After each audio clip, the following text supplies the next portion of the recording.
নামাজ আদায় করেন। তিনি হলেন সরকারি কলেজের প্রভাষক হিসাবে চাকরি জীবন শুরু করেন। পরবর্তীতে পর্যায়ক্রমে দায়িত্বশীলতা, সহমর্মিতা এবং আত্মত্যাগের এক উজ্জ্বল দৃষ্টান্ত অমায়িক এবং ভালো মানুষের শিক্ষিত সজ্জন ব্যক্তিদের শাইতানুর রাজিম। বিসমিল্লাহির রহমানির রহিম। হায়াতের কথা তো আগে বললেন না, বললেন মুখের কথা। তার মানে হায়াত তো আমরা পেয়ে গেছি, মুখের জন্য তৈরি হয়ে যাবে।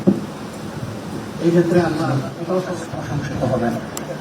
মহান মাহবুদের ব্যাপারে সুখে ধৈর্য ধারণ করা এবং আমার ব্যক্তিগত আমার স্ত্রীর সাথে বিবাহিত জীবন যাপন করেছি।